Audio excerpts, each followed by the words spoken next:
Norwalk on the.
Like three marina or something.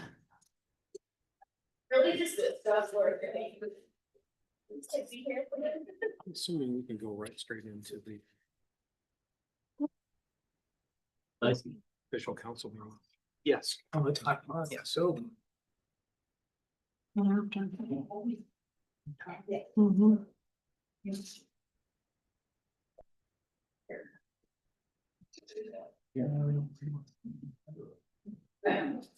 Yeah, it just feels off. I don't like this energy.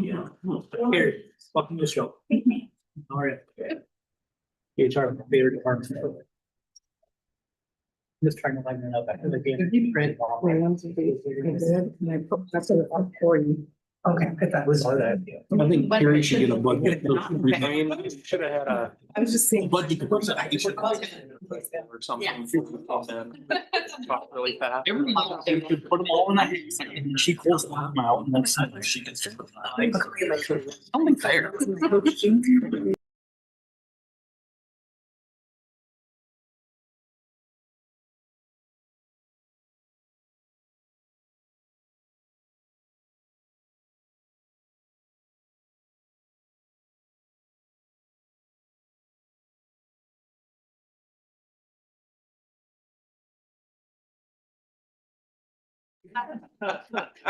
Give me 5 out for him.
Come on, good mood. Yeah, I will. Super weird, I thought. Maybe you like some too. No.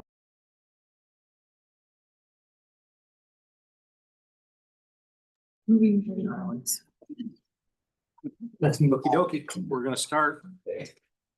We'll call the city council business meeting to order this Thursday, February 5th, 2026. It's 5:03 PM. Kaylin, would you please call roll? Councilmember Borjan, Here. Councilmember Brown, Here. Councilmember Cool, Here. Councilmember Minneke. Here. Here. Councilmember Porter.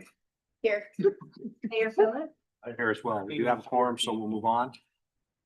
Item number 2 is the Pledge of Allegiance. Would you please rise and say the Pledge of Allegiance with me? I pledge allegiance to the flag of the United States of America and to the republic for which it stands, one nation, under God, indivisible, with liberty and justice for all.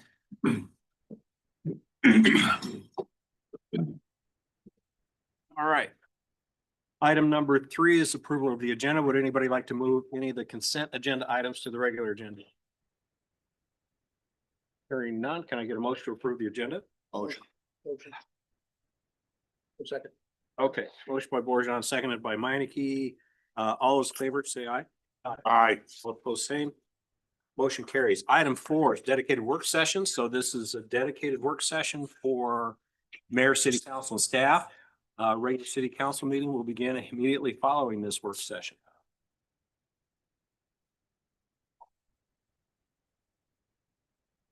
Just a little technical difficulty.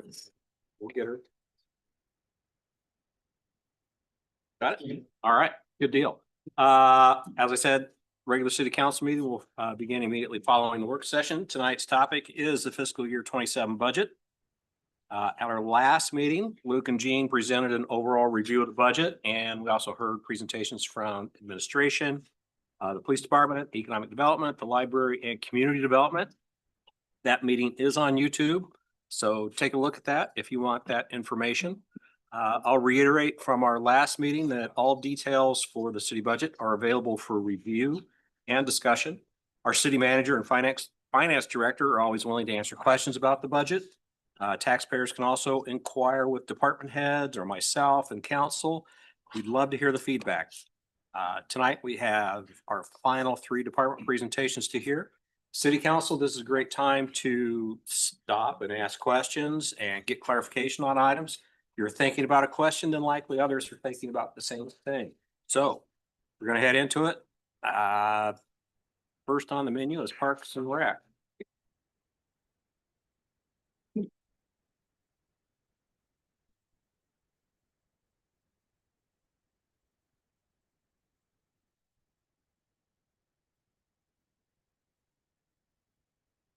Thank you, Mayor and Council. I brought Jean up with me as my support system today. So just wanted to go through some highlights of what Parks and Recreation has been up to over the last year. Some of them are big and obvious, and some are just a few perks that we want to talk about. Our memberships at the field house, now that we are into our first full year and past that, we are seeing 48% increase just in the number of memberships. Admissions revenue for just drop-in fees is up 10%. Our tournaments are increased bookings this year over last year. And same with rentals for like birthday parties and lounge rentals and things like that. Same things at Mackinac. We have increased number of tournaments this year over last year. So we're excited about that too. Our department's doing a lot of great things with the crew that we have. And then I should also just stick in a thank you to them and all of you for welcoming me and helping me through my first few months process. So as we get into this here, the main things that I wanted to highlight, you'll see a position request on the parks page for an additional technician in our parks department. Sorry, I lost my voice this last weekend a little bit. And so a portion of that position is also being funded. Jean can give you more information on through a road use tax, but most of that is coming through the parks budget. So you see an increase in the budget there. The request for that is primarily due to the increased parkland management that we're doing from over the years. Looking back at the number of acres that we're managing and mowing from 2019 to 2025, it was almost a 400% increase in the number of acres. So when you're looking at the one parks full-time position that we have, looking for assistance for him to be able to help take care of those parks and get them into the condition that we want and be able to keep mowing and maintenance and bringing new parkland online to be able to adequately staff for that. So that's the biggest single line jump that I want to draw your attention to. Other than that, it's a lot of just right sizing things that we didn't know before we opened the field house in terms of operational expenses there. And so you'll see on the recreation line, There's some increasing in part-time staffing, our operational expenses and our payment for services there as we come out of warranty on the building. Just trying to figure out that exact budget number that we need to be able to maintain and do repairs and things like that. So now that at this point last year, when the budget was created, we didn't have a full year of operations to evaluate. So those are some of the increases that you'll see there across aquatics and across the sports complex, pretty consistent from year to year there. So not a lot of changes. Anything else, Jean, that you think we need to just highlight? Let them know about, are you gonna talk about the rest of? Oh, yes. Yep. Yeah, and so the rec budget, if you reviewed your packet prior to today, our revenue section, the cells were shifted down by one, so you might have noticed some weird numbers that didn't align. So you have a corrected version both online and on your table in front of you there, which looks a little more accurate to you if you got into the lines on the revenue for recreation. Maybe. Oh, and overlap in director wages too is a good one to note, that in this current fiscal year, there was an overlap of wages from the prior director, Robin, and then my wages coming in and where our wages overlapped. So that it accounts for a little bit of the re-estimated budget, and then you won't see that going forward. Yeah, so any questions that I can answer for you about particular sections? Yes, Kelsey. The new part-time position, is that gonna help us play catch up with the acres we already are maintaining? And then how do you feel about bringing on future green spaces from these developers? Are we playing catch up or are we kind of moving ahead of? It's probably a little bit of both. Honestly, it is a full-time position.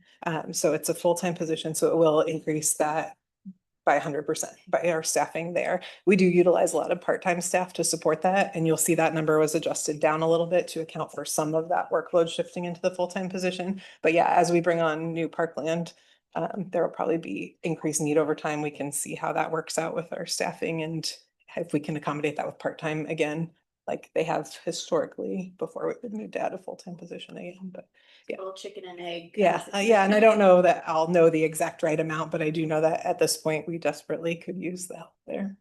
Well, this budget, the proposed budget will allow you to develop any of the additional parkland. You'll see that more in the CIP plans that we have than here. This is more just operationally. So when you get to reviewing CIP, you'll see that there are some items in there to help catch up some of that. And then most of that will come in future fiscal years. So we'll come back in the future to ask for that. But there are some items this year to get started on some projects Okay. in some of Thank them. you. Yep. It's the capacity of the field house. I know you're growing into it and finding your way, but just a kind of guesstimate, how much more revenue? The revenue, that'd be hard for me to just throw a number out and be accurate. I can get back to you with that, but I think there's a lot of potential there for more revenue and different streams and paths that we're looking at, but I think we're on the right track, growing the right way we need to. There's more potential. More Yep, capacity. absolutely. Yep. I was gonna say it makes the swimming pool look pretty good. I had to get that from him. Knowing that the swimming pool is. Let's spin that another way. The swimming pool looks If you annualize it, maybe not. Yes, no, I think once we get into having this full year behind us and now we can plan and target specific areas for growth, I know there's a lot of potential there, but I don't know that I'd want to say a number to you today and Okay. feel confident about it. Have you contemplated increasing the cost?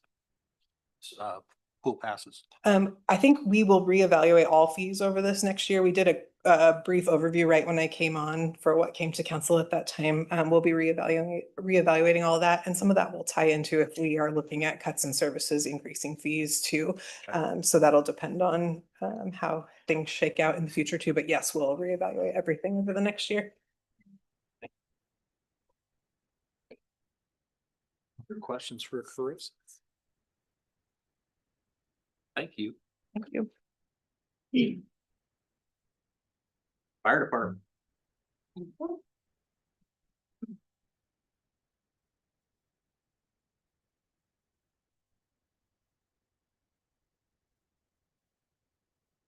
Mayor, council, thank you for the opportunity to present the fire department budget tonight.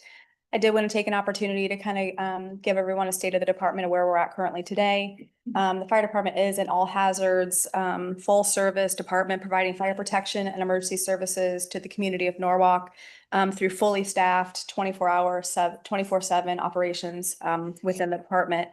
We currently employ 12 full-time employees. There's 3 of us that work a 40-hour week, the fire chief, the fire marshal, and a training officer.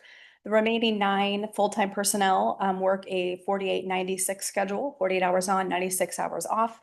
And the rest of the response plan is fulfilled by part-time staff. With a population of 15,000 people and 4 firefighters per shift, excluding our administrative staff, we're staffed to the level of 0.93 firefighters per 1,000 people protected. That's well below the national average of the 1.54 to 1.81. That continues to place a strain on our firefighters and limits the department's ability to meet nationally registered benchmarks during high-risk calls or concurrent calls. In recognition of that, we did apply for a SAFER grant in 2024. That's a staffing for fire and emergency response grant. That's the FEMA federal grant that was denied in 2024. Acknowledging the need, council then did approve for us to apply again in 2025. Due to the federal shutdowns and all of that, we're still awaiting a response. If that is, again, not successful, we do have to start making plans in the future to add staff to the fire department to continue to provide the services that we're providing today. You know how what was the number of fire personnel per how many people? Yep, it's 0.93 firefighters per 1,000 people protected. Okay. What would be, do you have those numbers for similar, like I would think about Waukee? Yep. So to be at 15,000 to be where we're at, we should really have 3 more people on the floor at least. That would give us, right now we have 4 on the floor, and 5 would put us more at an appropriate level as compared to the other agencies. So they are more staffed than we are currently? Correct. What do you attribute that difference to? I think where it comes from is that we were a volunteer department for so many years, and we've only transitioned to full-time over the past 17 years that I've been with the organization. So, I mean, I was one of the first full-time hires, and we've been incrementally adding hours, adding part-time, converting those to full-time. So I think we're really just playing catch up from the years of volunteerism. Okay. And I think it's our tax base. We are predominantly a residential tax base still. Granted, we're huge strides in that direction of having more of that commercial tax base. Waukee has a larger portion of their tax base comes from commercial industrial. So so most of our revenue comes at 50% of the value of a property is taxable, where commercial is around 90%. So when most of your tax base comes from residential, it's a little bit harder to keep up with some of those communities that have more value. Okay. But we're getting there. Just Sure, you yeah, said we're growing. Yep, there will be we have been, again, incrementally adding staff and converting those hours from part-time to full-time. And just as Luke said, it's not a matter of just not wanting to add staff. It's been a matter of funding to do that. In calendar 2025, we responded to 1,750 calls for service. We were relatively flat from the year prior. Of those calls, roughly 5.44% were dedicated to mutual aid, while we relied on the use of mutual aid 2%. So I think we're headed in the right direction when it comes to mutual aid given. When I took over, we were giving away about 15%, I believe. So we're down to just over 5%. So I think that's really positive, making sure that we're keeping resources in-house. Though with the call volumes and with the concurrent calls and the high-risk calls, we have relayed on mutual aid more, which are up about 1% from the year prior. So we were just under 1% last year, 2% this year, but I think that's going to fluctuate from year to year. We additionally, I have to comment on that. Sorry. That's okay.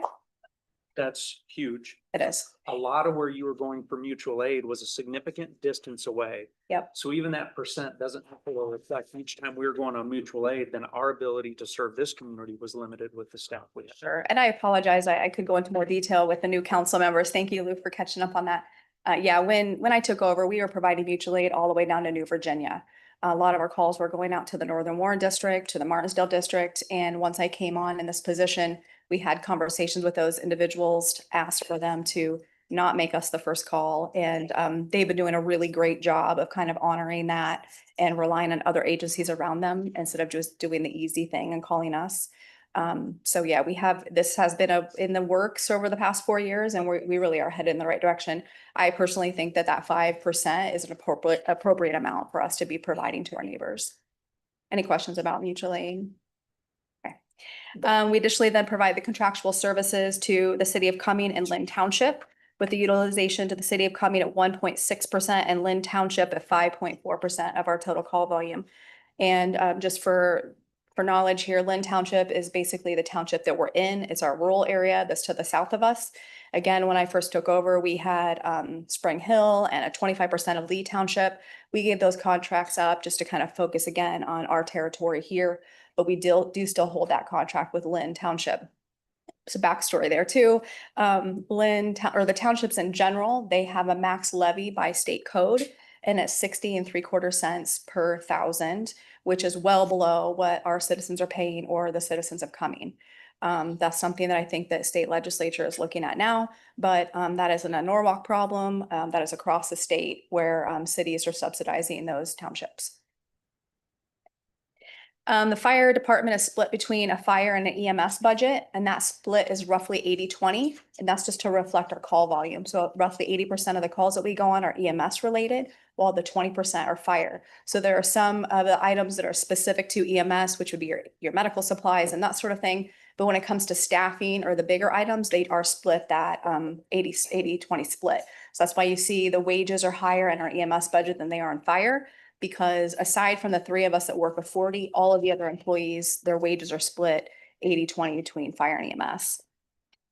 There was a couple of items that I wanted to know in the reestimation of the fiscal 26. We did sell an ambulance and then we purchased cardiac monitors. So that would be reflected in the sale of personal property. I think you see we got 95,000 there in the re-estimates. And then we will be taking the monitors for that 95,000 back out of medical supplies. So that's why you kind of see that in the re-estimations.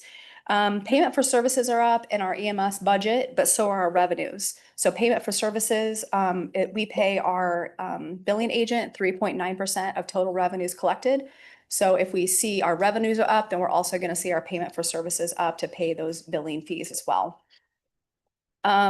Wages in the EMS budget are up, but they're down in fire, so they balance out. Jean and I were struggling to figure out why this was because we kept working the math over and over, and we had an employee that was coded incorrectly. He was coded at the 80-20 instead of the 50-50. So we will get that corrected for next year. Again, you'll see it up in the line items, but it really doesn't impact the overall budget. In the fire budget, you'll also see an increase in the local government grant. We did receive a grant for $28,000 from Prairie Meadows, but then you'll see that coming out of the capital equipment. We purchased fire hose with that, and there was also an additional $5,000 for the Warren County Philanthropic Grant. So that's why you see that in the re-estimations there. And then you will again see the re-estimates for vehicle maintenance for $50,000, and that was for the approval to fix our aerial. So that will be in there, and we'll be paying those bills as they come up. Any questions over the re-estimates so far? I have another question. Yep. Paramedics and EMTs. And how many do we have of each? Yeah, so we tried on our stat or on our each day we try to do 2 and 2 paramedics, 2 EMTs, and it's just the basic level that they provide. So your paramedics, they can push medications, they can intubate, they can do those higher level skills for your sick or injured people, and the EMTs provide basic level care. So we try to always pair them up. Sometimes we have to run with 2 basics if that's what we have, but they are paid separate wages. And we do try to balance them out with 1 of each. Any other questions? Okay. Chief, what Yeah. OER fees that are listed here? Yep, What so- is that? And just explain that line to me because it's Yep. interesting. Yeah, for sure. So we have the OER is a new fee that we added this budget cycle, and they're for outside engineering review. And so the theory is that let me start over. How we used to do business is, so when we do our plan review through the fire marshal's office, we have the plans reviewed and they would get sent directly to our third party. So we have a third party does a review for us, and then they would come back. So the businesses would pay directly to the third party. We implemented fees just here recently so that they could pass through to us. Because there's a number of reasons why we wanted to do that. One was so that we had a little bit better control over when things were being sent out for review so that we knew that they were going to kind of stay on task with the projects. And the other was that we are recouping no fees for that review, but we did have staff time attached to that.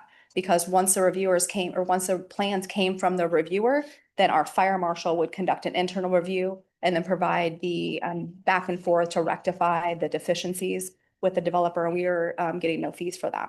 So we just recently implemented or put the fees in place to be able to charge those. So we haven't started that process yet. That's why you see that change a little bit. It's essentially in and out with a 20% increase. Great question. Anything else so far? Okay. And the expenses, just overall, the primary increase, of course, is to wages. We did have a wage increase of $46,000. We had a couple other additional requests for staffing. One was to implement a STEP program for our line staff. And the other was to promote a training officer position from a lieutenant to a captain to more appropriately align with the duties and responsibilities. The STEP program is something that we haven't done yet, but is consistent with the industry standards.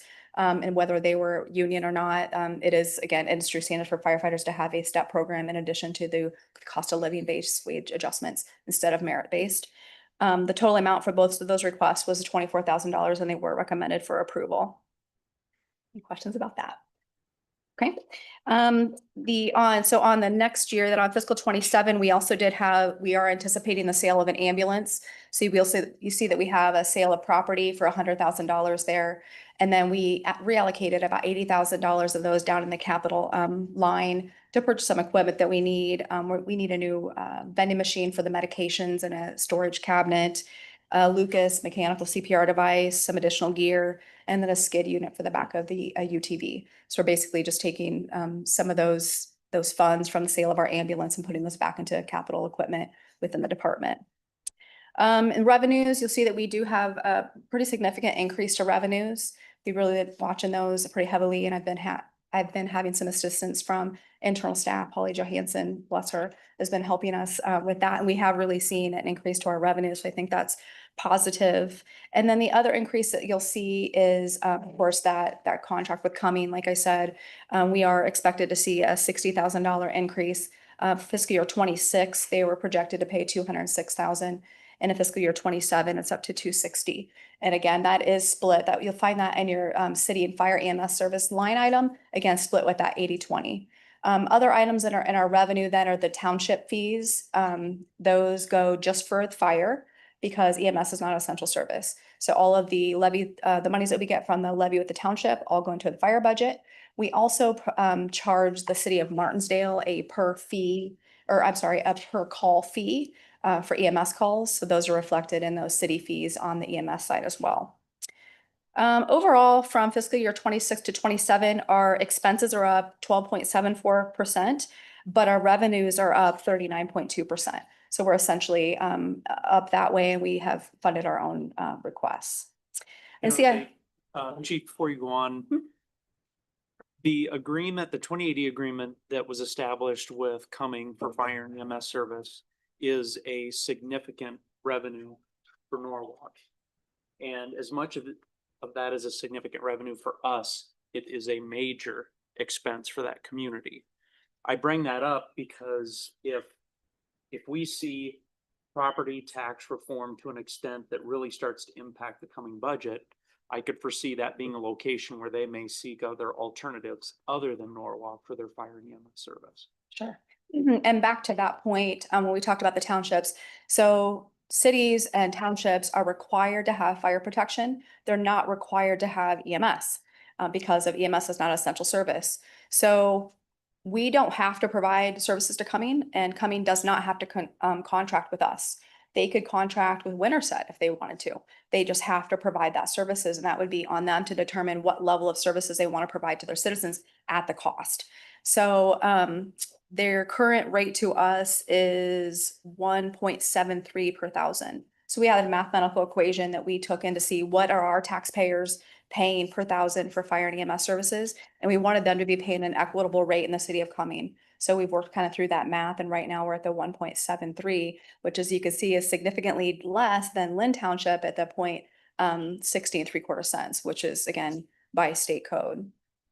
But to your point though, Luke, like if that impending legislation happens, they could choose to renegotiate or ask us to renegotiate though Right. too, right? So. Now, and I say that just as a heads up that that dollar figure could change, but Cumming has really been a great partner. We've Chief They have. predominantly has established some really good relationships with them. Certainly, we don't anticipate that. We probably have more of an opportunity to build our relationship. But I just think that's a good caution for us to be aware of. Yeah, agreed. I mean, it does, when we were having the last negotiation with them, it was 100% a financial conversation. It had nothing to do with our services. They were pleased with our services, and we're happy to provide those services. And they're not at a level that we can't continue to provide internal and to them, but it did come down to some financial discussions to be had. And though their utilization is relatively low with us, we are seeing an increase out there as well because of the infrastructure that they're adding, the Lomar distribution center. We do go to calls out there. So we are seeing an increase in calls, but again, it's still only, 1.5 utilization of our total call volume. If it did go south, what line items on the expense side for us would change?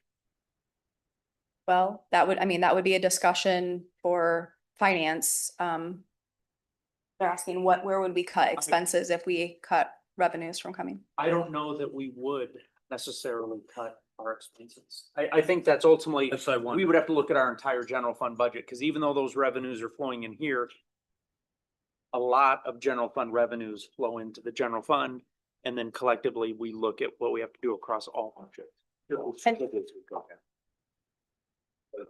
Not much. Not much with that call volume, not much. But know that we run a pretty tight budget. So, Yeah, if we, well, that's what I'm assuming.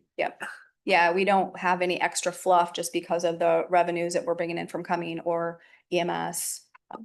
Again, you see the increase was that 12%, but our increase was 39%, but expenses were 12. So some of that is going back to the general fund. And I think, we try to run it pretty close to best now. Mhm. As far as the minimal of what we've got, with resources and try to maximize it, sharing it, which I really appreciate you doing it. Yeah. And, so it'll be really challenging, obviously, if things change.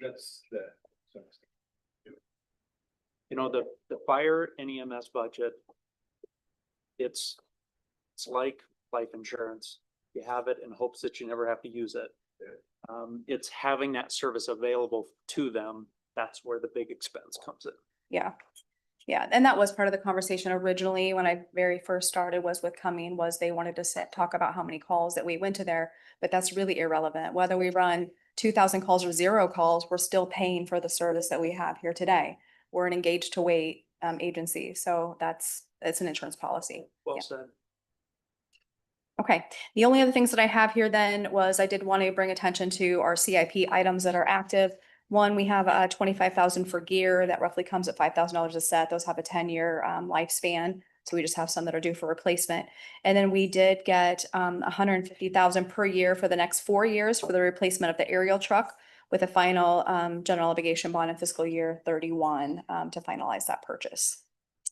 The other thing I'd like to bring attention to is that we do our best to apply for grants. We apply for the Warren County Philanthropic Grant every year.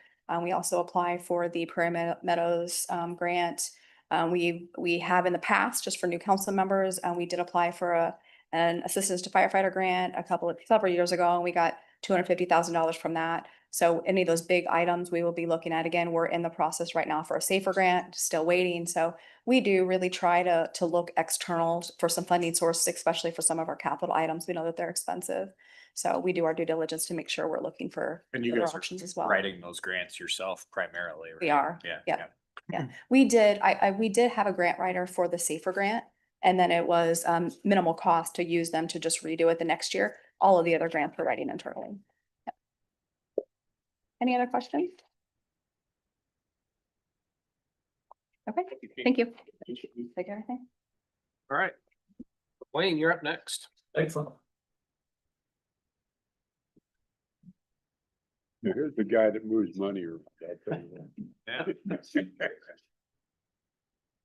Wayne, please keep your comments to the minimum. Good, well done. Jason's referring to my lack of enjoyment presenting to council members for the new members. You So- don't like doing this? No, no. So we have 4 budgets to present. We have road use tax, water, sanitary sewer, and storm sewer. I'm not gonna go into the weeds of each one. I'm just gonna hit the larger budget items and kind of keep it big picture. I really enjoy the CIP portion of this season. This is just budgeting. We'll have CIP coming in a few weeks. But I will mention a few things as the other staff department heads have. So the first thing I guess I'll get into is staffing. We have 2 changes to staffing. One is we're proposing an additional building and grounds employee. We currently have 1 employee doing building and grounds work, and he is awesome. He is retirement eligible, and retirement is on his radar. As you know, we're adding more buildings all the time. Our existing buildings are getting older. The calls for service are going up. So there's a need for additional help there, but also we want to start the transition of knowledge from our existing employee to the future one. That's a position that is funded both with the general fund and with the public works funds. So they serve all departments. It's not just public works. So we have that in the budget. Second staffing point, Chris already brought it up. We're increasing our road use tax seasonal help budget. What we do is we just give that money to parks. They do all the heavy lifting related to hiring, management of employee. That employee helps us do the right of way management. That's why we use road use tax dollars for it. It's mowing the right of way. That relationship with parks has been awesome the last 2 years. They've really stepped up, helped us a ton. We appreciate them handling that staffing employee, so. That's a general for all my budgets for staffing. If I get into the road use tax, this is probably my busiest budget. It's streets, and this is broken into 5 sections. You'll see the middle 3 numbers, the 210s, that's general street budget. The 230s is street lighting, 240 is traffic control, 250 is winter operations, 270 street cleaning. So there's a lot of different subcategories of the road use tax. Road use tax is funded with motor vehicle registration and fuel taxes. It's not property taxes. It's set by the state. It's $140 per person from our population. We get that from the DOT. They review that. We don't have any say on the rate, but it's $140 per person. Again, not your taxes. The biggest topic to hit with this budget is probably street maintenance. Through different line items in this budget, we have $900,000 in street maintenance. This is potholing, crack sealing, pavement striping, and patching projects. Some of this is by public works staff, some we have it contracted out, some we have it engineered and then contracted out. It encompasses a lot of different methods of pavement maintenance. City Council has done a great job of funding street maintenance for the city of Norwalk. It's better than a lot of the communities. Norwalk funds it with the road use tax, but they also contribute with lost. Some communities I know will only use their road use tax dollars at $140. You're not getting a lot done for that. So Norwalk's done great. If you've gone to the League of Cities conferences or anything similar to that, you will hear though that's probably not enough. Every community in Iowa, nobody's probably contributing enough money to maintain their roads. It's a losing equation. We probably couldn't fund enough to do it. What we're trying to do is just slow down the rate of the roads deteriorating. We try to keep them maintained. But again, we're doing a great job of it. Probably the most interesting line items in this are the capital equipment and capital improvements. These 2 line items are probably the most interesting ones, the ones I'm going to hit on in every budget. The capital equipment in here has a upgraded bucket truck. We're looking at getting replacing our existing bucket truck with another used one. It's not new. It's $50,000. We use this for maintaining our traffic signals, streetlights, putting up decorations. And then we have a new mini loader, which we'll use mainly for snow removal and smaller projects.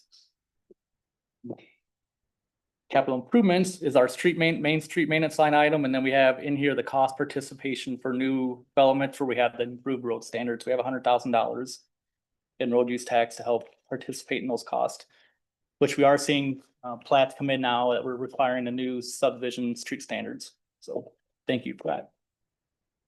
That's all I had for road use tax. The land acquisition line item, is that the, over by the bus barn slash city set? Yep. Is that the stuff that we talked about at the school meeting? Yep. That we have the 10-year 10-year budget item.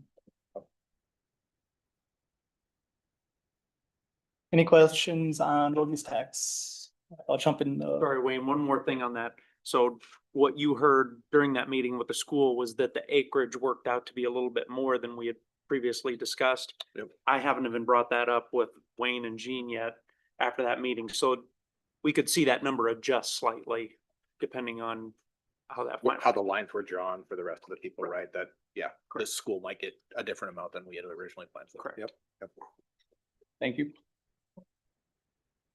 Before I jump into water, I guess I'll just say for all of my budgets, I'm not discussing revenue. Gene can kind of get into the, if you have revenue questions, Gene can help answer that. I could probably echo every department head. Jean's awesome. We all owe her a lot of thanks for her help with the revenue portion of it. It's kind of like at my house, I just worry about spending money. Somebody else worry about making it happen. So anyway, in the water budget, the 810 numbers are the primary public works numbers. The 811 are more administrative. You'll see some, that's why there's like education in both 810 and 811 numbers. 810 is guys out shop. 811 is probably more city hall work. The capital equipment line item, 6727, that's where we fund new water meters, the MXUs, the fittings, all the new construction water meters and existing meters. There's $180,000 in there for new meters. For those that don't know, as the meters age, they generally slow down and they don't read accurately. People think they might be getting overcharged. That's generally, I've never seen a case where an old meter is overcharging somebody. It's always the under. So it's important that we fund new meters on all, particularly the large meters and the old meters. And that's what staff is continually working on. They're picking out the oldest ones and trying to get the big ones. And they're making a good push for that right now. City Hall helps a lot with that. We also have in the budget updating our water main break vehicle. So that's $50,000 for proposing to get, we have an old bread truck right now, if you've seen it out on water main breaks. We're proposing buying a newer but still used vehicle. The guys are joking, it's instead of an old bread truck, we're gonna get in an old bagel truck. Just something slightly newer, but still just nothing extravagant, but something they take out, it's a critical item, so. That's it for water. Moving along, love it, okay. Sanitary sewer, the big expenditure here is under capital improvements. It's over $1 million in the budget. This is a new lift station in Saddle Ridge for $605,000, $350,000 for a sewer rehab project, and $80,000 for maintenance. Maintenance on our sanitary sewers typically involve root cutting in sewers with the machine. We'll do chemical root treatment. We'll do sewer lining, sewer spot repairs, and manhole rehabs. The manhole rehabs, the sewer lining, it's all to stop the roots and stop groundwater from getting in. Everything that enters our sewers, we pay for it to WRA, so we got to keep the clean water out. There's no reason to have that in there. We pay for that, to have that treated. The $350,000 sewer rehab project, I wanted to touch on that. That's a rehab project and it's cash funded, made possible by saving money in past year's budgets. So every year we budget money for maintenance. We don't always run that down to zero. We do spend maintenance money every year, but if we can save money, we like to save money and do a bigger project. It allows us to do different types of projects and we get economies of scale by doing these bigger ones. I'm sure Public Works is no different. We don't try to burn down our budgets to zero just to burn, just to use them up. That's not how anybody here operates, I don't believe.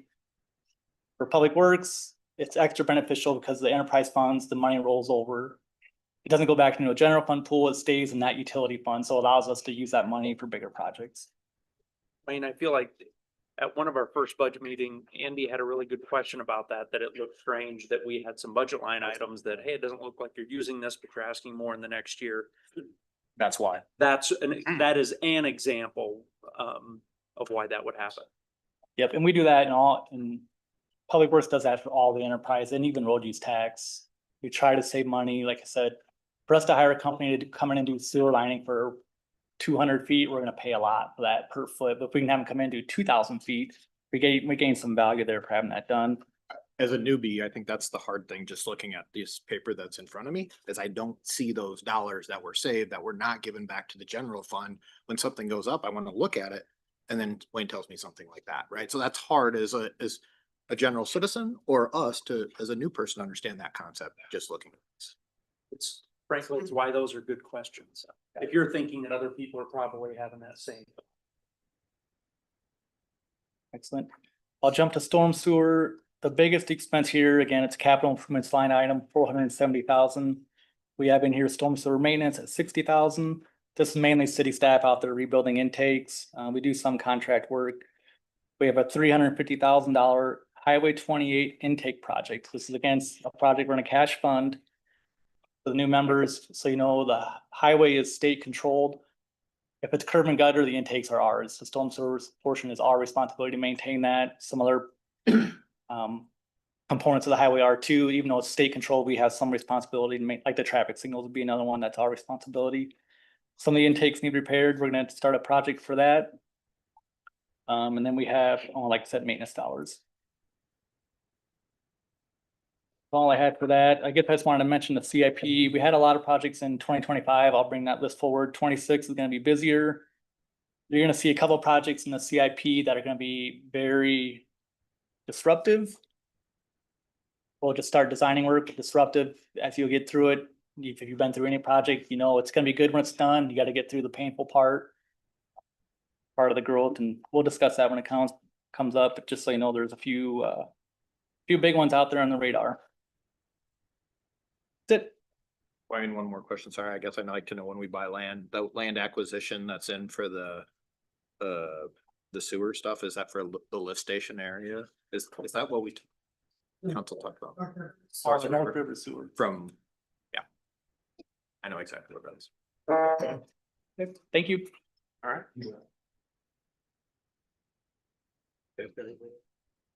You got anything else, Jim? No, I just wanted to mention something about if you're looking at the revenues for the enterprise funds, water, sewer and stormwater, they're up quite a bit. You notice that, water is 10%, sewer shows 11, and stormwater 13. This budget, the 26 budget, I should say, was developed in March of 2025. We have done some increases since then. The state, we had to have our budget done by March 5th to get these letters out. So we didn't have our Central Iowa Water Works numbers as far as what we were gonna pay for the buy-in. We didn't know if we were gonna have to spread it out. We didn't know if it was gonna be all at once. It ended up being all at once. So then we determined our rates. Our water rates, we did a 4-year increase, 6% for 4 years to cover those costs for the buy-in and the water tower. And that was an SRF. We got an SRF loan, State Revolving Loan Fund through Iowa Finance Authority, and they required we do a multi-year increase. If we went out to the bond market for a utility revenue bond, we would have had to put money aside in a sinking fund or a reserve fund. SRF didn't require that, but they did require we have some kind of backup there. So the 4 years. And then the sewer, we went ahead and did the 3% each year. And again, like Wayne said, we save money and we do bigger projects for that, and stormwater. Stormwater was 13% because it's $1.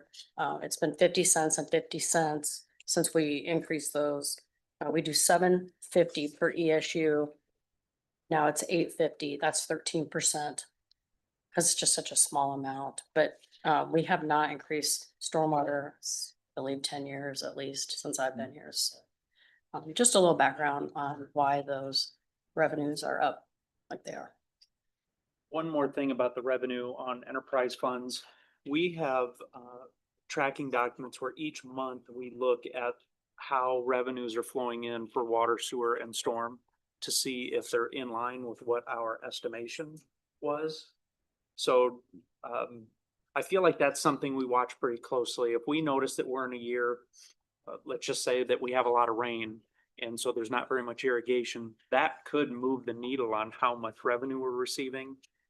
if we're close enough on our budgets that we're not gonna hit our revenue, we've even talked about holding back on some spending in that particular year so we can keep those two equal. So it's something we watch pretty close on a monthly basis. It was 25 that way.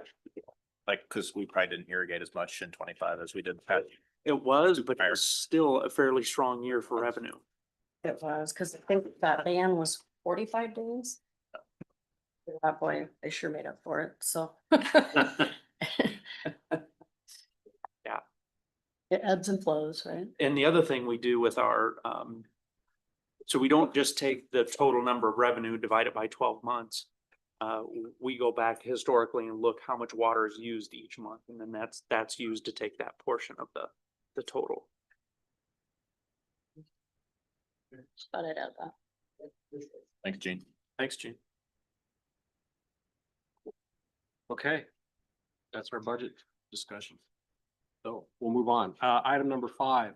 Just welcome to get some public comment. Thank you for being here tonight. Appreciate you showing up for a meeting. We'll open up the dais at this point in time if you want to address council or myself or staff for non-agenda items. I will give you a 3-minute time limit. Realize we can't take action on those items tonight because they're not on the agenda. That would be a violation of open meetings laws if we took action on them.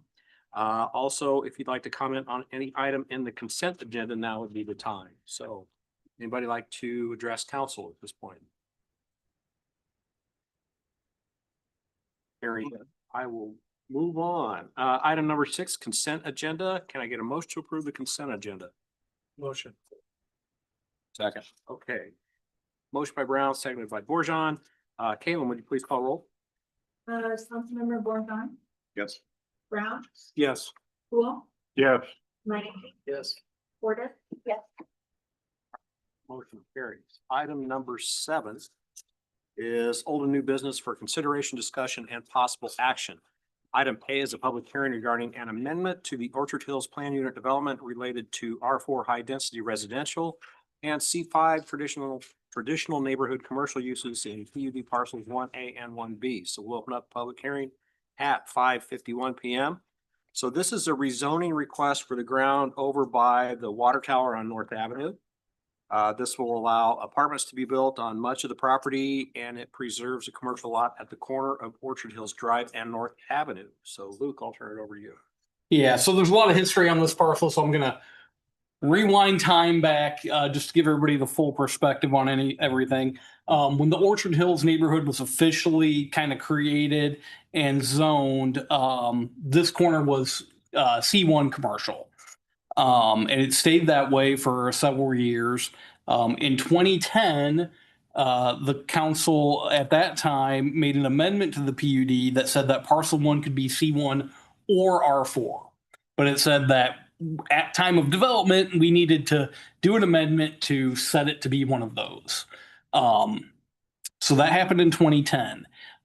15 years passed. In 2025, we had a proposal for the kind of southeastern half of this that ended up being a senior apartment and townhome complex. That was approved. So that's the zoning that's currently on place for this.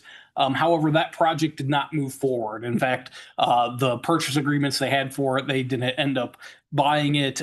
They were going after some state assistance for that senior housing project. And so that project fell through. This project before you and request before you is a whole different group. The property owner that owns it is still the same property owner that owned it in 2025. They purchased the land in 2022. So that's kind of the history there. What we had done in the previous PUD was again kind of set that southeastern area as residential, and then the northern area along North Avenue had been left as C1 or R4 still. So what this proposal to do would be to rezone it and kind of move the parcel lines around. So parcel 1B gets bigger. That was the residential piece from the previous PUD. It gets bigger and goes up along North Avenue. Parcel 1A does get smaller, but part of this discussion with the developer, we would lock that into C1 at this time. So unlike the previous proposal where parcel 1A was bigger, but still had R4 and C1 zoning potential. This one would lock 1A into commercial. So it's a little bit different as far as that's concerned. Other than that, comprehensive plan wise, in our newest comprehensive plan, we changed this corner to what our new urbanism comprehensive plan land use district, which talks about a mix of uses and everything. That was kind of based on the fact that the PUD at the time said, hey, this could be residential or commercial. And so a lot of the new urbanism stuff isn't always just that mix of uses, but also the form things take and how they interact with the public realm. So this proposal that they've shown before us kind of reflects that. It's more of a street fronted project rather than a lot of apartment complex you might see would put that parking up against the street and put that building farther back. So it's a little bit different in that regard. The kind of aerial shots there are just some examples of the product that they've built in other places, so you can get an idea of kind of what that looks like from a street level. And I believe there was a kind of facade elevation in the packet as well. So I think that hits most of it. If there are questions, I'm happy to answer them. So yeah, just went back to P and Z and They gave you thumbs up. They did. Galen, have we received any oral or written comments on this? No. Okay, any public comment? Hearing none, we'll go ahead and close the public hearing at 5:55 PM. Item 7B is first reading of an ordinance amending the master plan and rules, regulations, and guidelines for the Orchard Hills Planning and Development as contained in ordinance 04-05. So we just had a public hearing on this item. Luke, you got anything to add?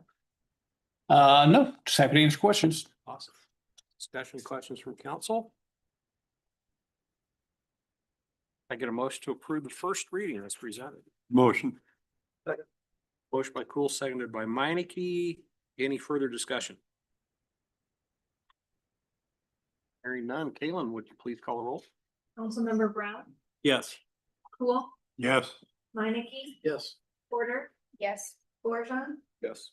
All right, that motion carries. Item 7C is resolution approving amended development agreement with Dunn Industrial Condominiums LLC and approving the termination of a minimum assessment agreement. So the developer has requested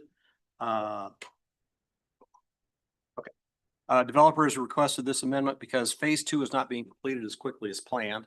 Also, the minimum assessment agreement, which set a $5 million minimum value by January 1, 2026, is causing some difficulty in attaining financing for phase 2 because this value is not viable until the entire project is completed.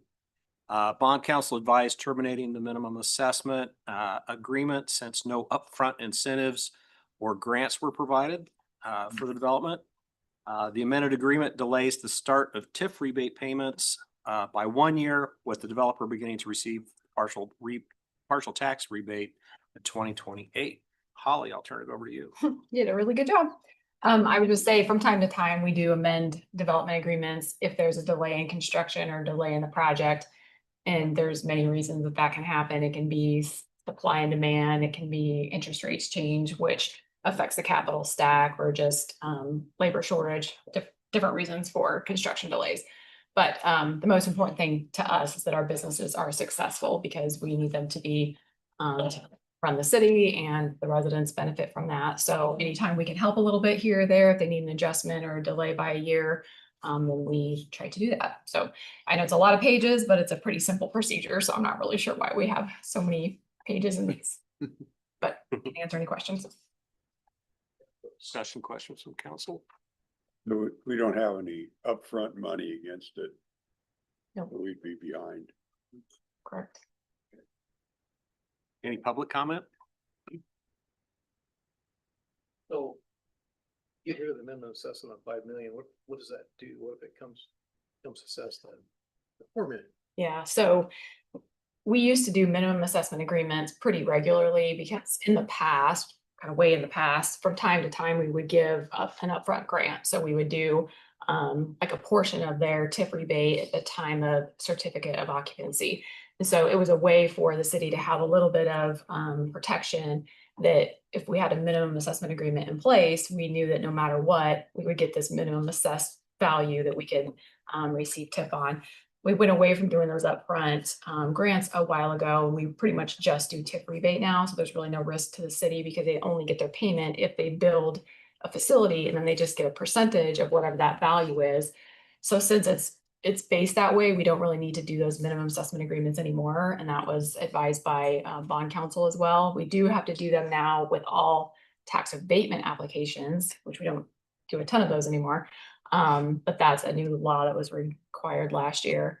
So if their assessment comes in, they just pay on their whatever they're actually being assessed at. Instead of right now, their first phase is complete and they're assessed at about 1.3 million.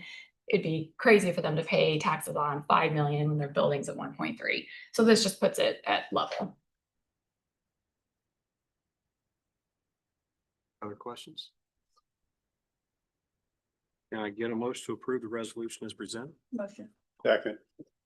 By Porter, seconded by Cool. Any further discussion? Caitlin, would you call roll? Councilmember Cool, Yes. Minneke, Yes. Porter, Yes. Fortune, Yes. Brown, Yes.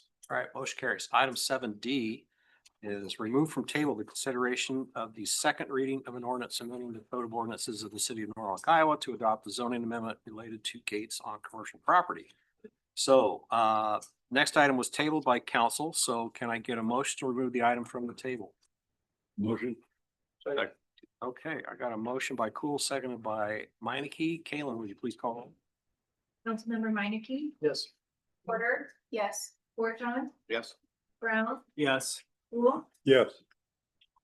All right, that motion carries. Item 7E is the second reading of an ordinance amending the code of ordinances of the city of Norwalk, Iowa to adopt a zoning amendment related to gates on commercial properties. So this zoning amendment is to allow construction of gates and barriers along Highway 28 for businesses. Luke.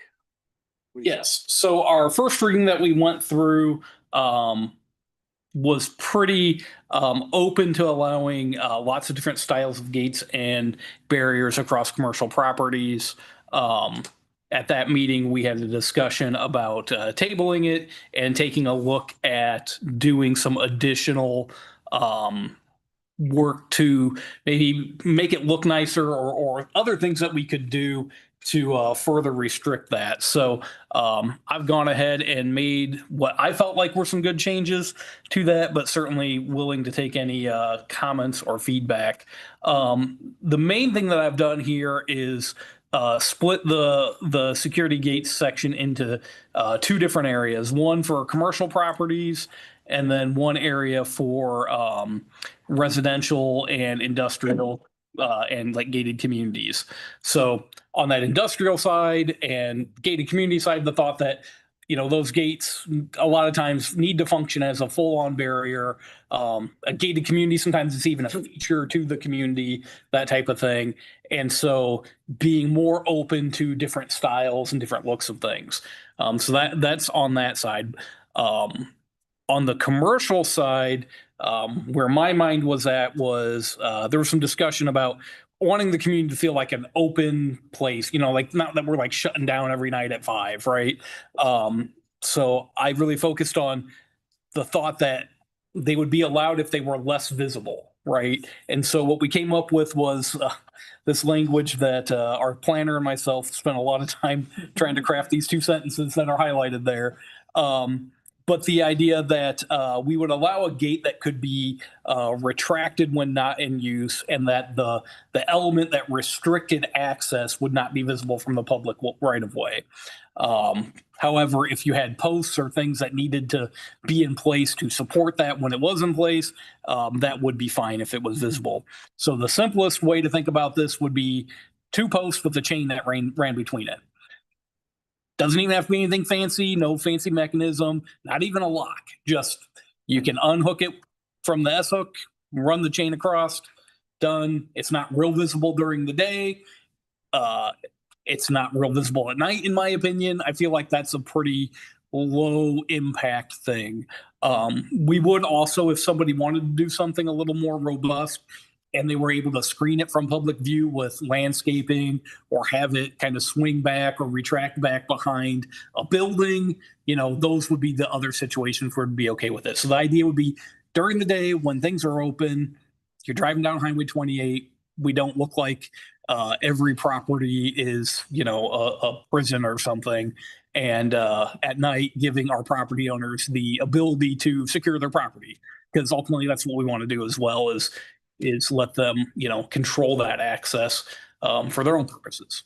So I feel like I did a pretty good job with it. I don't know what y'all think. I'd be happy to hear. So We did do a pretty good job. My question would be, we're trying to make those things so they're not seen, right? So they're not real visible. Sure. Right. So I'm thinking nighttime, and I'm thinking cars headlights, and I'm thinking seeing those things. And I wonder if we should have any kind of a line there about it being visible to approaching traffic. Sure. I feel like we cover that a little bit under section 5, where we do kind of require that they have illumination or some kind of reflectorization to be seen during dark. So, Okay. All right. I don't know, maybe that we could be more deliberate in that maybe a sign needs to hang on a chain, right? That says clothes or something. I don't know. No. Okay. So a yellow chain then, like, yeah. You have done a good job. Yeah, I want to thank Luke for the work he's done on this too. Man, I never know where my OCD is going to crop up. I didn't even know it was there for a long time. So it's fun when occasionally things just get this. So thanks for all your work on this, Luke. And I like the simplicity of the solution personally. I just had one question. I think you're giving me the answer I'm asking about, but so when it says the elements of the restriction to access will not show up in the daytime, that means so it says, gated property, don't come in, that can't be just sitting there permanently. Right. It has to be attached to the gate, and it goes away when you retract it. Yeah. If it was something that slid back away, we'd want it to go alongside a building, say if the drive was coming there, or behind some bushes and shrubs and stuff that, some landscaping elements. There's ways you could kind of creatively still have that. I think probably we end up with a lot of posts with chains, because I think that's probably the simplest, easiest solution for people that want to do it. Yeah. For sure.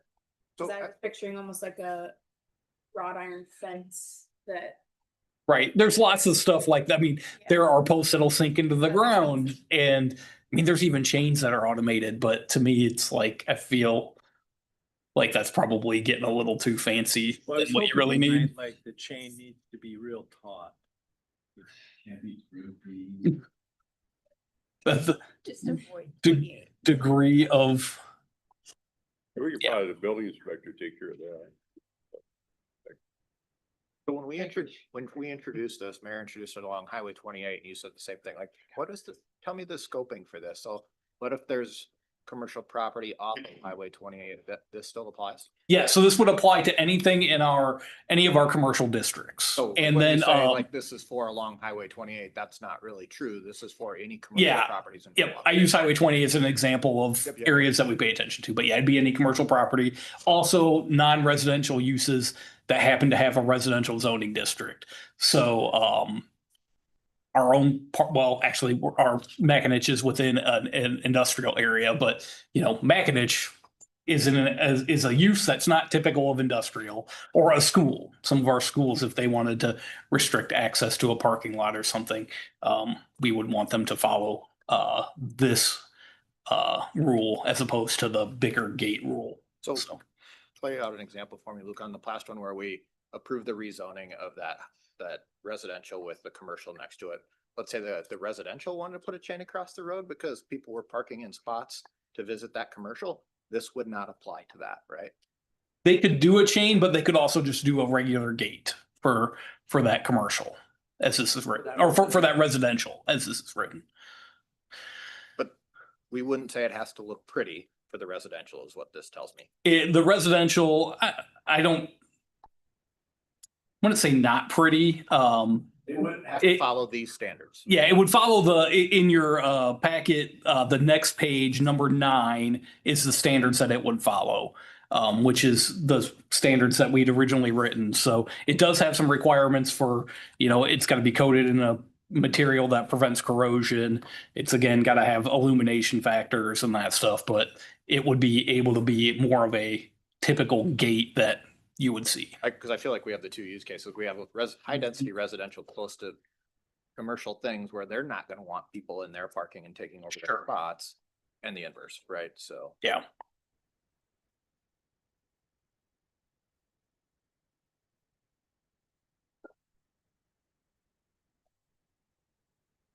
Other questions? Any public comment? Can I get a motion to approve the second reading as presented? Motion. Second. Okay. I got a motion from down there. Got a second from Meineke. Any further discussion? Ann, would you please call roll? Councilmember Porter, Yes. Bordeaux, Yes. Brown. Yeah. Cool, Yeah, Minneke, Yes. look at that, you got all 5. Appreciate you. Motion carried. Item 7F. Final reading of an ordinance amending the official zoning map of the city of Norwalk, Iowa by amending the Brody's Landing Plan Unit Development regarding bulk regulations for decks in land use parcels C, D, and E. So this change will allow decks in those 3 parcels to extend within 10 feet of the back property line. We approved the second reading at our last meeting. Luke, anything to add? Nothing new. Discussion or questions from council or public comment? I have a question. Yeah. With some higher density housing potentially in the future, will something like this be taken into account with? I think so. Certainly if we're, the unique thing with this was we had a proposal that usually we deal with lot width. We don't often have people coming at us saying we want to do less deep lots. So that was a function of us not fully kind of thinking through all the ramifications of that setback on that shorter lot. Certainly we'll learn from that experience.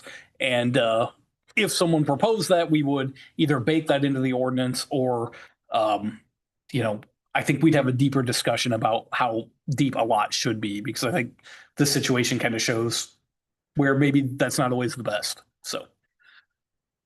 I ask because lots are getting smaller. Yep. Okay. We do the motion? Anybody want to make the motion? Motion. All right. Second. Okay, so motion by Meineke, seconded by Porter. Any further discussion?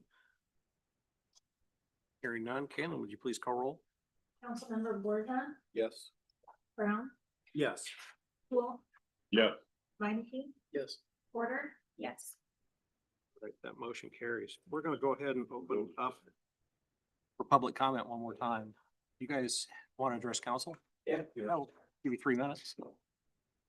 Thank you. Appreciate the time. I know I'm in between you and adjournment here, but my name's Trey Wade. I'm the CEO of Every Step. We're a nonprofit that serves the greater metro area. You may know us from other names. We have our Kavanaugh House, Hospice of Central Iowa, Visiting Nurse Services, Amanda the Panda Services. Over 20 programs. We serve about 40,000 people a year. One of our programs is called Healthy Homes, and it kind of impacts communities. It's where we go into homes. We make sure that they're safe for the environment, particularly for children who have asthma and other breathing problems. We go in and make sure there's no black mold. We remove some black mold and make sure it's safe, that people have education on how to treat carpet for pets in the home. And then we also go in and evaluate if seniors are safe in their home. We have a HUD grant right now and it's expiring, and there's no news coming out of the federal government that they're going to renew it. And so before we close down a program that benefits not only the people living in the homes, but the communities, because we keep the homes up, we thought we would approach some city councils about the program and see if there's any interest and continue to fund it. So Becky, my colleague here, is going to go into some details about the program, tell you a little bit more about it. You can throw questions at it and at us, and if we can answer them, we will. But really, this is kind of our way of saying, as of September, this would go away. Communities throughout the greater Des Moines area, have benefited from it, and we're just trying to save it before we have to Somerset it. So I'll let you talk a little bit. Do you know how many homes in Norwalk have been We know that. benefited by that? So for every step in general, I can tell you we've served 60 families in Norwalk with all of our services. So that includes like our maternal child health program. So a benefit of Healthy Youth Homes is not only that it helps with the modifications of the home, but it also acts as like a catalyst into all of our other programming. So then we could connect with hospice, home care, maternal child health to help really holistically surround that family with services. Yeah, one of the parameters of the HUD grants is very limited to where we can serve. So one of the, cost benefits of it going away that we're hoping for is can we expand the program and further support other counties and get more outside just that Des Moines metro area. Yeah, another part of the goal that we have, I'm like 3 minutes, how fast? I can really talk fast if I really need to. Is that we want to, a lot of our programming goes by income base and location base, and we are wanting to expand that to be able to provide services to, I know, childhood safety, injury, and asthma prevention does not discriminate no matter your education or income level. So one of our goals is to go into homes in public areas and provide like education for here's childhood injury prevention and partner with other community resources like law enforcement, poison control to help really promote that education out in the community. So that would be another aspect in goal of this programming is to boost education and provide those services if they are income eligible to bring like the HEPA filter vacuum and the cleaning supplies of here's how to clean your home with a child with asthma. So a typical family, we get a call from an ER doc. They would say, hey, we've seen this kiddo in the ER like 6 times in the past year. We don't know what's going on. Can you go in? Our folks would come in, do an evaluation. Maybe they find out that there's infestations of the home, rodents, insects. Maybe they find that the home's not clean enough. Maybe they find that there's even black mold, fans that aren't connected in the bathrooms that are causing, all kinds of things can cause lung exacerbations with kids. So we go in and we do everything from right now doing education with the family. Here's how the state you have to keep your home, giving them supplies, giving them a HEPA vacuum to make sure they can keep it clean, trying to make sure we follow up, tying them to other programs. We have seen in that instance, those ER hospitalizations, those exacerbations, the asthma go down greatly. If we can just get in there. Please. We've seen 64%. So we've been doing this work for a long time, since 2015.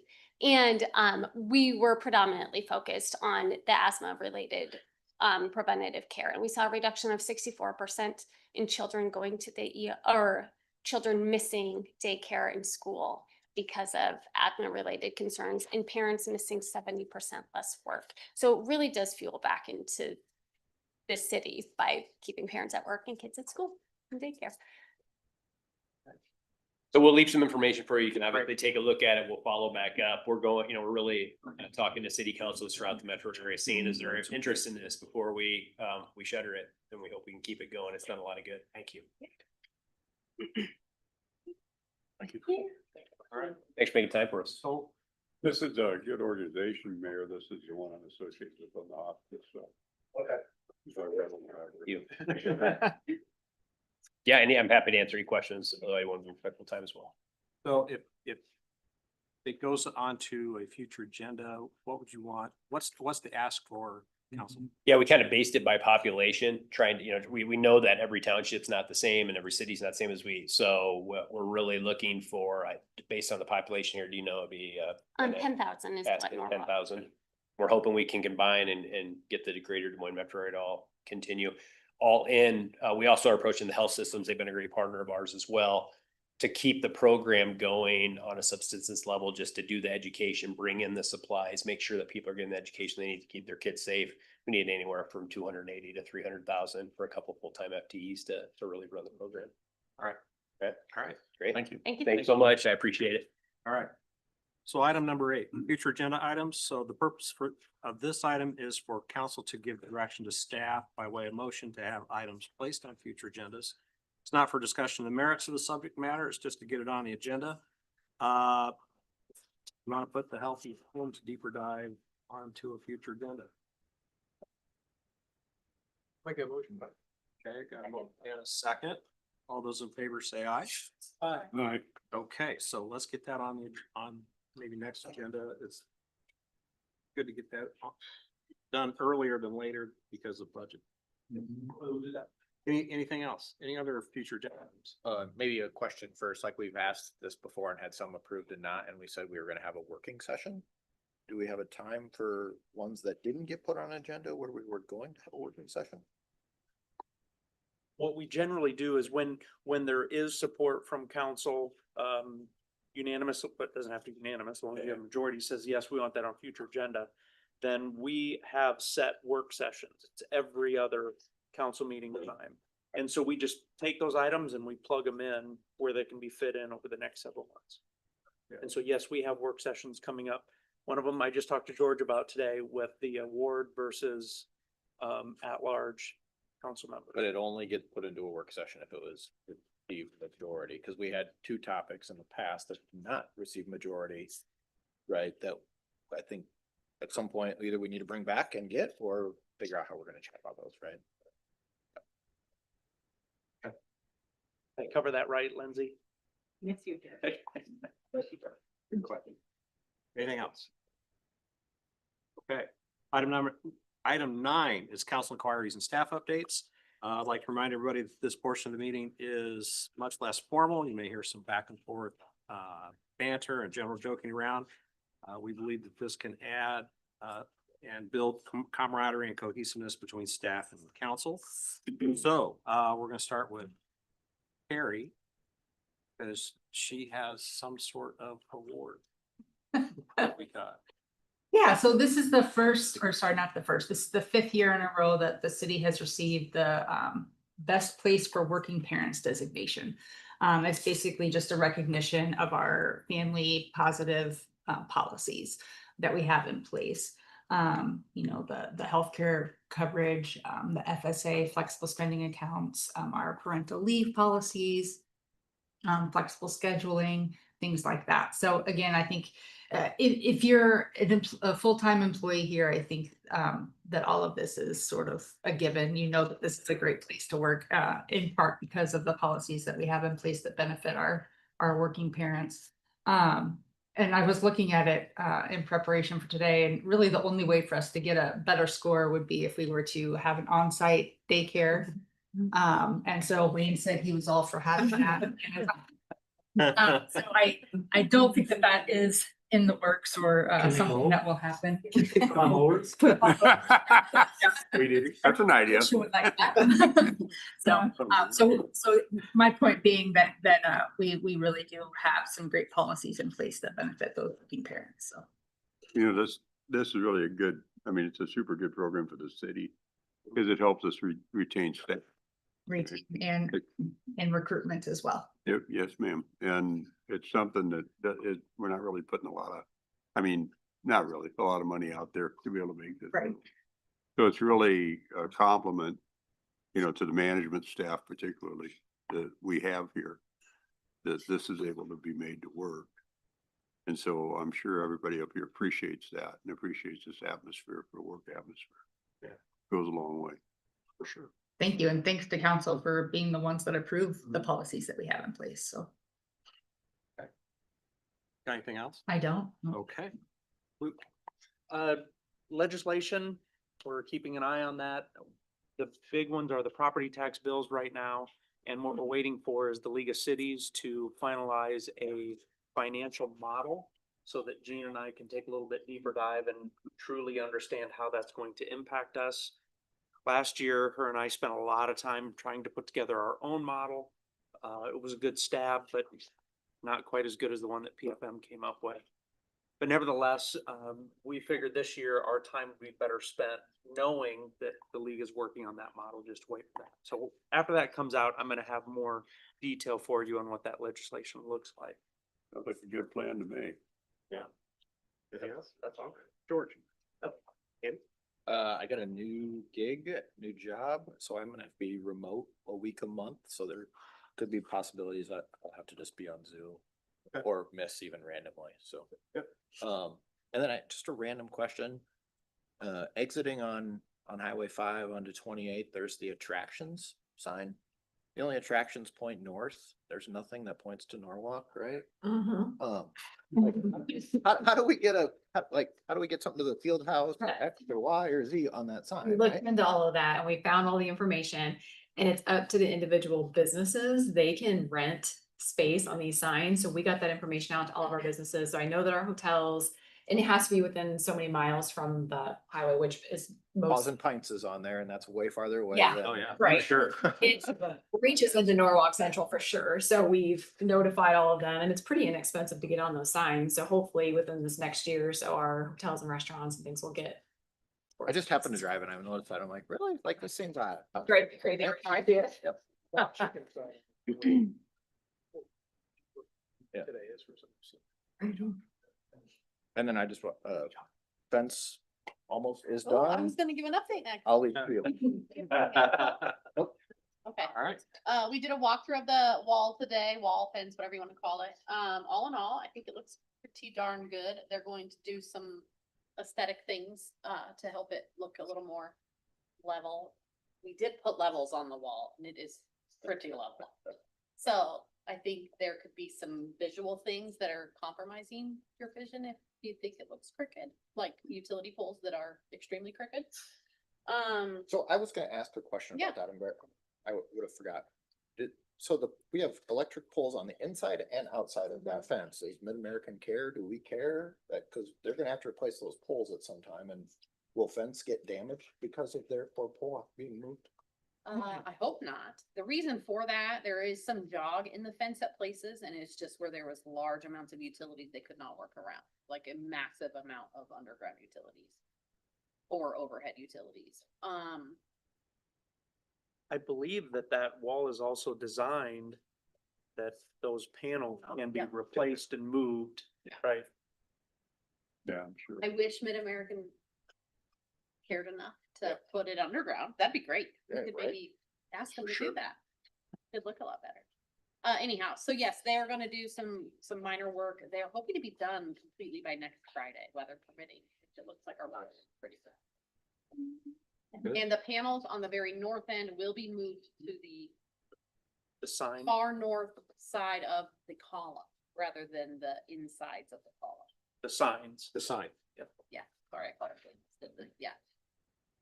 Norwalk signs? Yep, that says Norwalk. Please. I know. You guys notice that after I said After you something? mentioned that, it bugs me every time I come into town. Like, I don't wanna read that way. It doesn't go that way, right? So. I did talk to them about that today. It's going to be quite expensive to turn the word Norwalk because each letter is put on individually into the wood panel. Well, why Just can't turn they the just whole take sign? the whole sign upside down?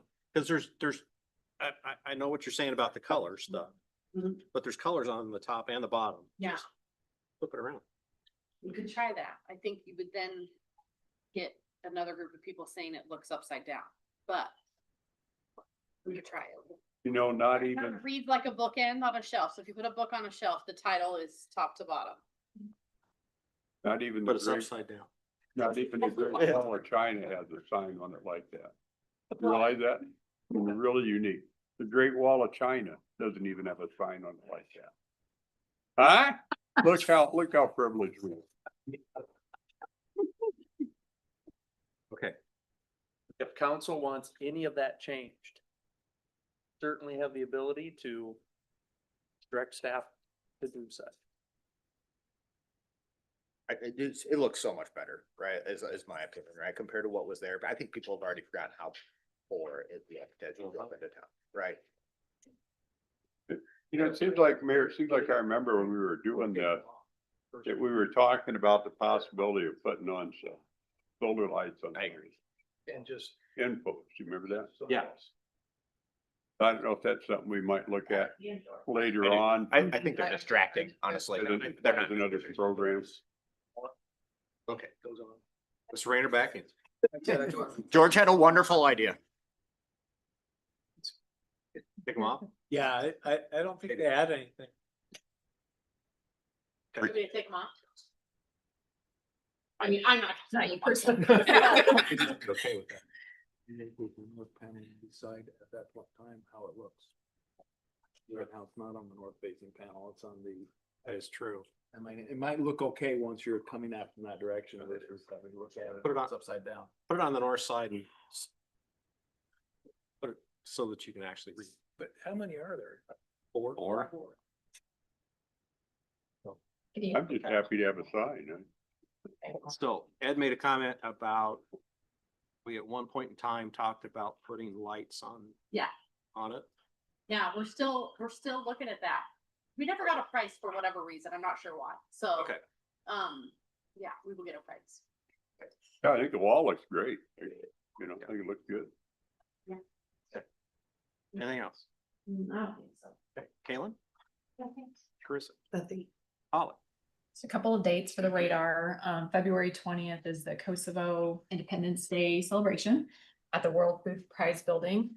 If you've never been involved in international relations, it's a really good way to get your feet wet. It's really a cool, it's just a really cool partnership, and it's a really neat event to be at. It's very formal. They love America so much. So that's really great to see. And we just have such a strong partnership with them. So if you have not sent me a request to RSVP and you want to go, let me know. I'll get you on there. Got you on there, Kelsey. So, and then the next council meeting, we will have the Project West Development Agreement draft for you guys. We would have loved to have had it sooner, but it's a huge project, a lot of moving parts, and we finally got the weeds all ironed out, and it looks great. So we'll have that to you guys so that when you are going through the urban renewal area amendment process at the next council meeting, you'll kind of have a better idea of what that's for and why that's on there. And then the following council meeting, you would be approving that actual development agreement. So we want to make sure you guys know that that's coming. And we will also have a term sheet, which is a really good summary of all of those points. It's a huge agreement, of course, because it's a giant project, a lot of land, a lot of infrastructure and raw land. So we'll try to summarize it as best as we can.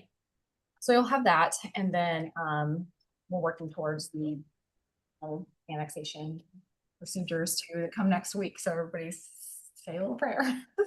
And then, I don't know, Luke, if you maybe want to show that video at the very end or now, it's totally up to you. Yeah, let's do it now. So this is a project, I can't remember whose initial idea this was, maybe Jim Doherty's mayor. They asked our team to work on doing a history project for Norwalk because we don't have a lot of known history or places to find it. Other than the library's done a really good job of curating what we do have. So my team put this together, had nothing to do with it. The only thing they let me do is pick the voice. So we'll see how many people recognize the narrator voice. But we won't watch the whole thing because it's 7 minutes. We could maybe just pop through a couple areas so you get an idea of what it's looking like so far. All right, we're gonna see if the sound comes through. Long before European settlers arrived, the land that would become Norwalk was home to Native American tribes, including the Iowa, Sauk, and Meskwaki, Fox. These communities lived in the region for centuries, relying on the fertile prairie soil for agriculture and the North River and nearby waterways for travel, trade, and daily life. By about 1846, European American settlers, many of English, Irish, and German descent, began arriving. One of the earliest, Samuel Crow, established a homestead near the North River. In 1852, Samuel Snyder built a log cabin on what would become the town site, and more families followed.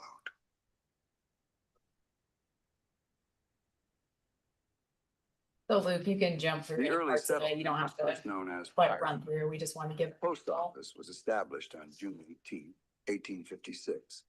With Dudley, it still carried today, including the introduction of telephone service in 1903, helping connect the growing community to the wider region.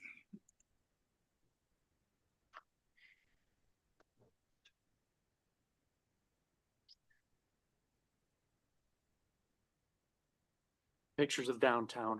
Are pretty neat, yeah. Pretty neat how they come up here. That's pretty neat spot there. Yeah. Strings off the phone. Yeah, so they dug up some pretty cool information. They found that the first graduating class was 3 people, 3 girls. It was, yeah, the first library was kind of advanced for the area. They got the first computer. So just kind of some neat stuff in there, but the whole point of this is so that the community members have a place to go and just learn about the history of Norwalk as we grow, which is kind of important. And they're going to continue working on kind of a master portal where it'll be on our website and community members can go there and dig up any kind of information that we have. And we've put out a call to the community to submit if they have historical documents or old photos to submit to us, and we will add it to the collection. So I don't remember who asked us to do that, but there you go. It's mostly done. That's pretty cool. I like it.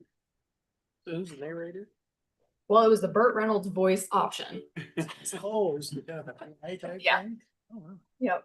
Smoking bandit. All right. Jim, is that what it was like here when you started? Yeah. Thought I'd see his name on it. Yeah, no kidding. That hitching pole. Anything else, Holly? Jean? We'll set our public hearing next meeting for the CIP. I've already sent out all the documents, but I will send out new ones for just fiscal year 27, because that's what we'll focus on and what you will approve. So just let me know, it'll be a much smaller document. Last year, 2025 compared to 2024 was an up year in a lot of our categories. Calls for service and reports and arrests and that sort of thing. And then this year, that trend has already continued. 20% increase in January in police reports over January 2025. And another interesting thing is that in all of 2025, our tactical team that we participate in with all the western suburbs was called out a total of 6 times. And in January, it was called out a total of 6 times. So I don't know if that trend is going to continue, but for right now, things are busy and increasing. So that's all. All right, thank you. Chief? I just want to say congratulations to my daughter, Anna Warren. She coaches the girls wrestling team. They had 2 state qualifiers. They're at the state tournament wrestling right now. Cool. Hannah Schmitz and Mercy Schulten. Just got a text from her. Hannah is still going. Mercy's out, but still a great honor for them. They're both freshmen, so to qualify for the state tournament's a big deal. So I just wanted to share. Yeah, very awesome. All right. That's all.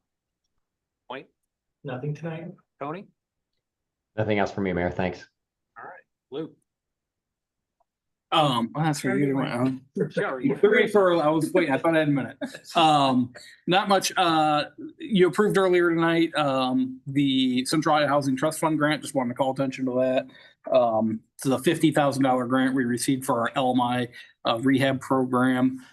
Since 2022, we've ran that program and have put $140,000 of Central Iowa Housing Trust Fund dollars back into the community for needy projects. And so we're excited to do more. Cool. Well, 2 things. First, it was really fun to watch my beautiful, lovely, and talented daughter get that award. Yeah. Out at the chamber. That was fun. It was very nice. And then secondly, I stopped up to check out the True Hotel. Walked through the inside, looked around, looks pretty nice.